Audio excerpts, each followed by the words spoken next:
Too much of a good thing is always wonderful. Vinyl Guru in the house. Here to talk to you today about being robbed. Yeah. Vinyl Guru, Vinyl Guru. Vinyl Guru. So, this time I'm talking about that time that I got scammed and robbed. But get this, by a friend. I know. Let's get into it. So here's how it goes. Essentially, this was before the days of social media craze, and people would just do record swaps with each other.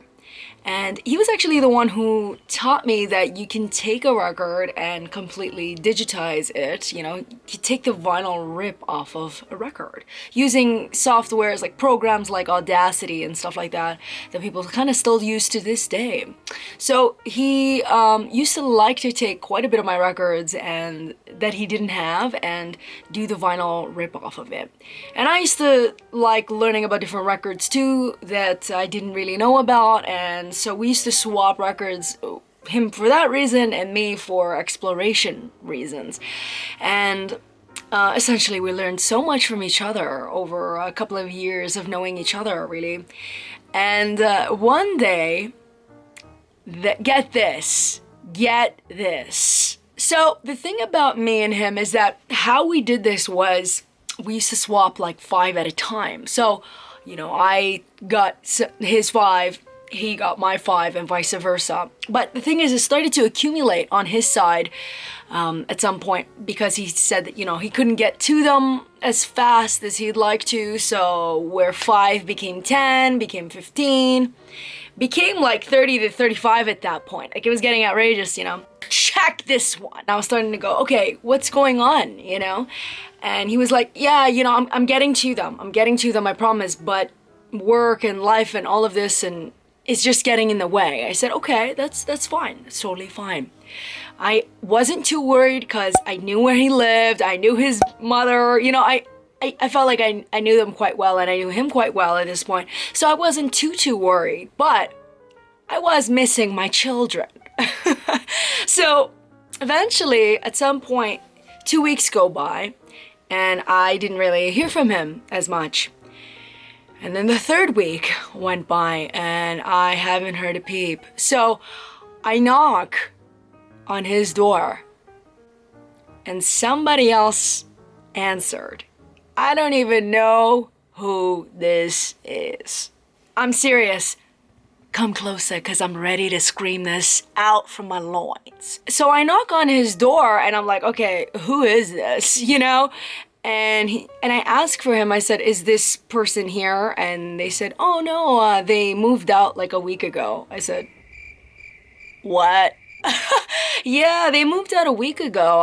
I'm the new tenant here, and I'm like, okay, my heart's starting to pound, you know? So I go over to his mother's house, which was just right around the block, you know, wasn't that far off. And she said, oh, yeah, he isn't here anymore, dear. Did he not tell you he was moving? I said, what are you telling me right now, honey? Yeah, he's moving to Estonia. He moved to Estonia with my records, okay? Ladies and gentlemen, the amount of steam flourishing from my ears. Honey. When I tell you, some of the stuff that I had in his place were rare shit now. It's rare stuff, things that you would consider rare now that, you know, great stuff. I mean, I'm talking like Mars Volta stuff, some rare Prince stuff. At that point, like Kate Bush's Red Shoes, which is kind of hard to get early press of that now, but it's okay to get now, but you know, it was harder to get then. But you know, certain things, certain weird alternative, like certain 90s stuff that are hard to get now that I still to this day have not recovered from getting. He killed me. He just straight about done did it. He done did it. And even though I didn't know where he was in Estonia, I had hope. I thought, he'll probably get back to me in an email. Probably was innocent that he took them. I still had the benefit of the doubt for this guy. I was looking in it optimistically, thinking, maybe he's gonna ship them back to me. Maybe he totally forgot. Maybe his mother can get to the bottom of this. So I kept going and knocking on her door, trying to inquire, because I said, I know his email, but he's not messaging me back. I don't know his new number. Are you able to source that to me, you know? But I think this was highly operated looking back now, because he was being quite secretive towards the end. Wasn't telling me, he didn't even tell me he moved. He wasn't even telling me that he was planning on moving. And was, you know, like, honestly, I'm still shocked. I'm still shocked, okay? I'm, like, seriously. I emailed him a ridiculous amount of times. You would think that I was trying to source Obama's birth certificate, okay? Eventually, I bombarded the poor woman. I know she was a sweetheart. I know she had absolutely nothing to do with it, but I was damn right hitting the lady's doorstep every couple of days saying, did you hear from him? What's going on? Da-da. You know, deep down in my heart, I feel like she did know where he was, but she was somewhat protecting him. She was pissed though. I think he was telling her, please ma, don't tell her. And she was telling him, I can't believe you did this to this poor girl. Like, give her her stuff back. This is ridiculous. She's knocking on my doorstep all the time. So I think there was a little bit of a conflict there for her. It was ridiculous. Obviously I knew I got scammed out of those records because he wasn't getting back to me. His mother wasn't budging. And I thought his mother would at some point, you know, feel a little bad for me. Damn it. It's ridiculous. He took like a couple of thousands of records worth of records from me, you know, not cool. Not cool, man. Not cool, buddy. Yeah.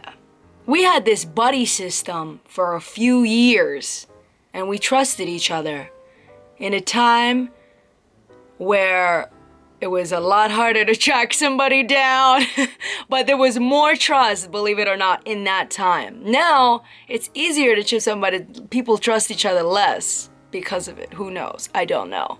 Things are strange in this world, people. Still to this day, this mystery friend in Estonia, friend, should I even call him that, honey? I guess now I know why the word end is in the word friend. Can I get an amen? Let's just say that one still stings. The only thing I could do ever is move on, but I guess the cathartic thing I could also do too is talk to people who would understand this sorrow, this dread, the sheer magnetism of it all, really. The magnitude of the pain is the only thing that's gonna keep me sane. Because it makes me feel human, right? Keeps us grounded in this thing we call purgatory, earth, I don't know. Anyway, y'all, I hope you enjoyed that madness. I hope you never have to go through this madness. I hope you understand, folks, that at times it can feel like a family affair, but at other times, it's a Freddy Krueger movie. So watch your back before you get stabbed. Any of you experience something weird? Probably not to this degree, but curious. Give me a comment down below if you found this outrageous, because it really was super outrageous to me. Lady, give me his address, damn it. Come on! Toodaloo, honey. Toodaloo.